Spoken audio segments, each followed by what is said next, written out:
Hello, my name is Alex Wodak.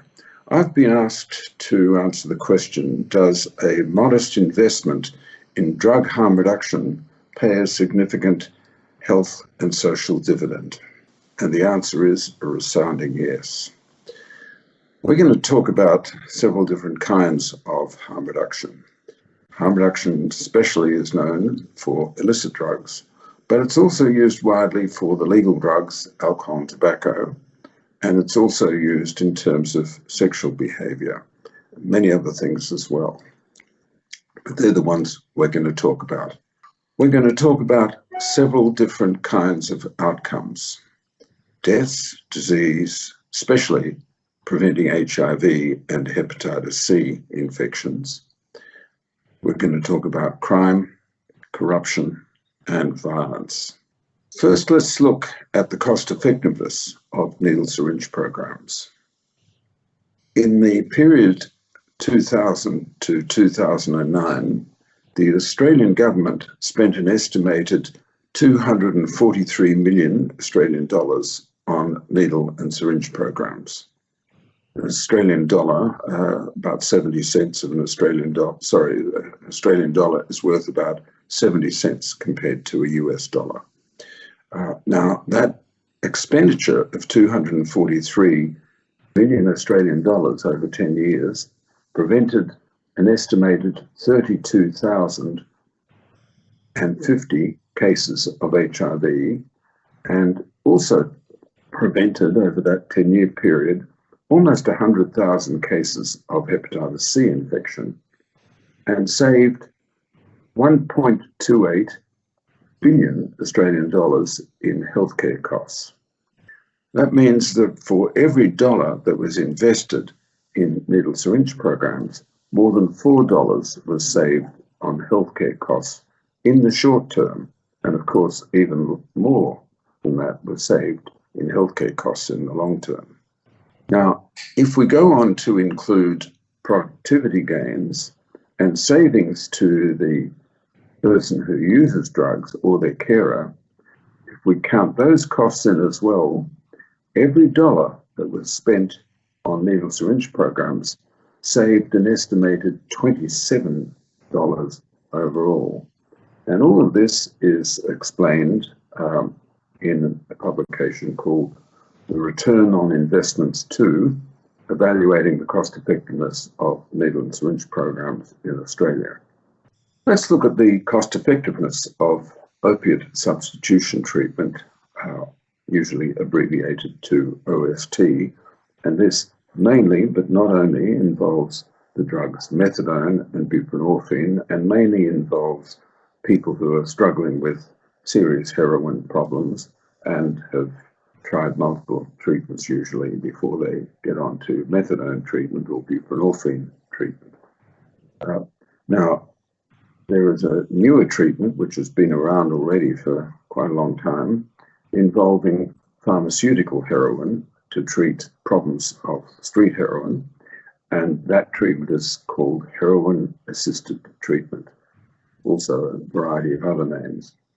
Now, for every dollar that is spent on methadone treatment, the estimates are that at least $4, perhaps up to $7, is saved.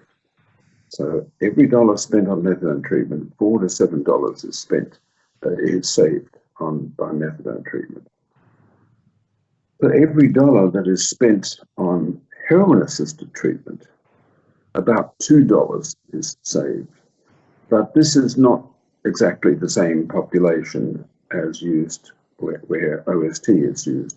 These are much more severe cases, and they are considered to be treatment refractory. That means every treatment conceivable has been tried and none have proved beneficial.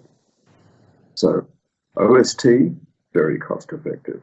Drug consumption rooms, also known by a variety of names, we have about over 100 of them in about 35 cities in more than 10 countries, and they're now expanding rapidly.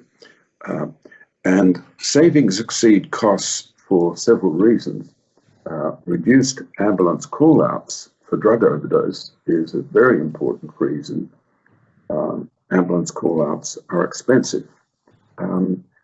But we also see a reduction in fatal and even more so in non-fatal drug overdoses. And non-fatal drug overdoses are often very expensive.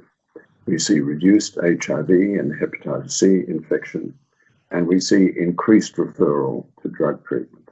If we look at alcohol, if we have a broad definition of harm reduction, that would include car seat belts and airbags, which are very cost effective.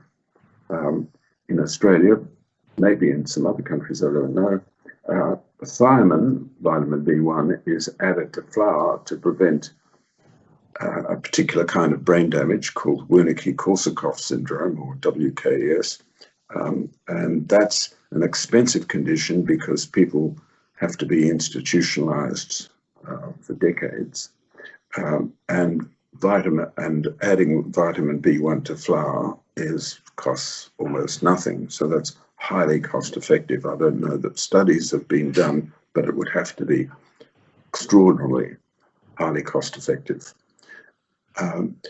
One of the most common forms of alcohol harm reduction is to modify the environment of licensed premises, or what we usually call in English pubs.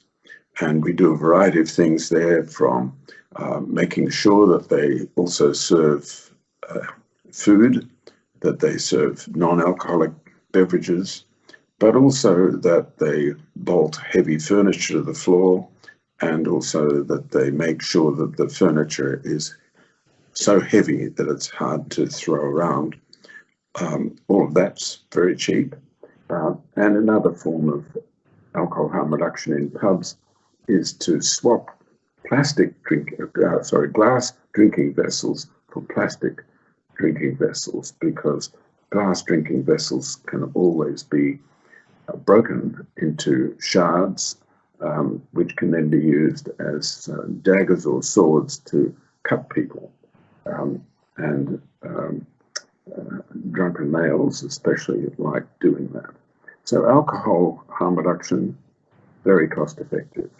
Sexual behaviour, we also see a lot of harm reduction in that, particularly promoting and distributing condoms and safe sex education, all incredibly cheap and all very effective. And these reduce unwanted pregnancies, teenage pregnancies, sexually transmitted infections, HIV infections. So fairly costly items, very, very cost effective is harm reduction for sexual behaviour. Then we come on to the cost effectiveness of tobacco harm reduction. And we know that even nicotine replacement therapy, the conventional arrangements which have been around for 30 years or so, these are highly cost effective. They're not terribly effective, but they don't cost much. And then when we get on to the more recent forms of tobacco harm reduction, so snus, vaping, and tobacco heated products, of course, snus has been around for many decades. Mostly the smoker pays, the taxpayer doesn't. These would also have to be very, very cost effective, because they're cheaper for the smoker than cigarettes are. And also we know that with vaping that many more people are able to quit smoking with vaping than they are when they struggle with all the conventional ways of quitting smoking. So what do we make of all of this? Well, here are some conclusions. Firstly, that harm reduction is generally very cheap and highly effective.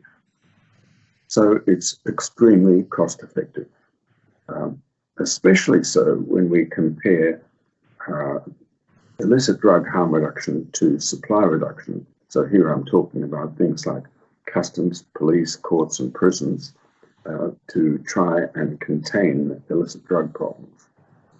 And supply reduction turns out to be a very expensive way of getting terrible outcomes, whereas illicit drug harm reduction is a cheap way of getting very good outcomes. So, of course, it's much more cost effective, as I explained. Also, harm reduction is cost effective for alcohol and sexual behaviour. It's cheap and very effective.